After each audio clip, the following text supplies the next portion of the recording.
ठाण्यातून बातमी हाती येते। ठाण्यातील अंबिकानगर प्रभाग क्रमांक 17 मध्ये पैसे वाटताना सेनेचे माजी नगरसेवक शहाजी जावीर यांना मारहाण करण्यात आल्याची बातमी हाती येते। अक्षय भाटकर आमचे प्रतिनिधी आपल्या सोबत आहेत। अक्षय, नेमका काय सगळा प्रकार आहे? ठाण्याचे जे माजी नगरसेवक आहेत सेनेचे शहाजी जावीर यांना काही नागरिकांनी पैसे वाटताना पकडलं असा आरोप केला जातोय आणि त्याचबरोबर त्यांना रंगेहात पकडले गेले। त्याबरोबर व्हिडिओ देखील काढले गेले आणि या व्हिडिओमध्ये स्पष्ट दिसतंय की त्यांच्या हातामध्ये पैसे आहेत आणि ते पैसे ज्यावेळी लोकांनी त्यांना पकडलं त्यावेळी त्यांच्या हातातले जे पैसे आहेत ते देखील त्या ठिकाणी खाली पडले होते। त्याची देखील व्हिडिओ शूटिंग लोकांनी केली आहे। असा एकूण हा प्रकार आहे। सध्या त्यांना एकूण ज्यांना पैसे वाटायचे होते त्या सगळ्यांची लिस्ट आणि पैसे आणि स्वतः शहाजी जावीर यांना घेऊन वाघेरी पोलिसांच्या ताब्यात देण्यात आलेलं आहे आणि पुढे आता प्रक्रिया सुरू आहे त्यांच्यावर गुन्हा नोंदवण्याची। निश्चितच अक्षय, तू राहाच आपल्या सोबत। आपण पाहूयात की नेमका सगळा प्रकार घडलाय काय।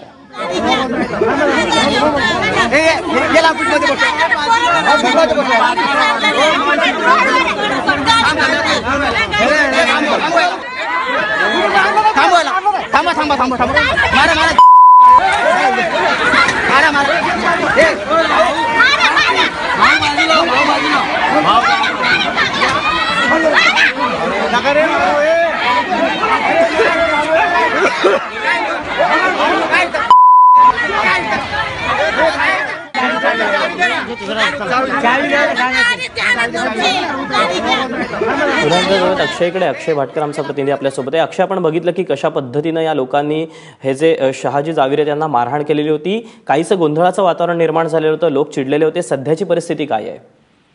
सध्याची हीच परिस्थिती आहे की त्यांना त्या ठिकाणी पोलिसांनी ताब्यात घेतलंय आणि पोलिसांनी त्यांना ताब्यात घेऊन त्या वाघेरी पोलीस स्टेशनमध्ये त्यांना घेऊन गेले आणि त्यांच्यावर आता कायदेशीररित्या कारवाई होण्याची प्रक्रिया सध्या वाघेरी पोलीस स्टेशनमध्ये सुरू आहे आणि अगदी काही वेळा त्यांच्यावर गुन्हा देखील दाखल होईल। त्याच्यानंतरच काय नेमकं कोणत्या चार्जेस खाली त्यांच्यावर गुन्हा दाखल होतोय आणि नेमकं कोणाला ते पैसे वाटवते, का पैसे वाटवते हे देखील स्पष्ट होईल। अक्षय, तुझ्याकडनं ताजी माहिती घेत राहू। तुर्तास धन्यवाद दिलेल्या माहितीबद्दल।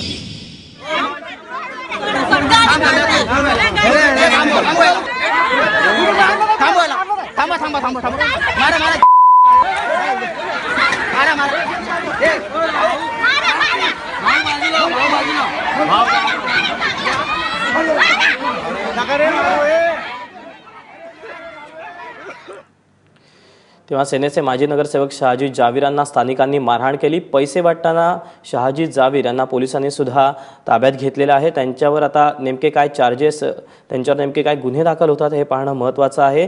ठाण्याच्या अंबिकानगर मधल्या प्रभाग क्रमांक 17 मध्ये हा सगळा प्रकार घडलेला आहे। माजी नगरसेवकाला पैसे वाटताना मारहाण करण्यात आलेली होती। दरम्यान ते जे पैसे वाटणार होते त्या लिस्ट सोबतच पोलिसांनी त्यांना ताब्यात घेतलं। स्थानिकांनी सुद्धा त्यांना बेदम चोप दिलेला आहे। सध्या इथली जी परिस्थिती आहे ही परिस्थिती काहीशी तणावपूर्ण मात्र शांत अशी आहे।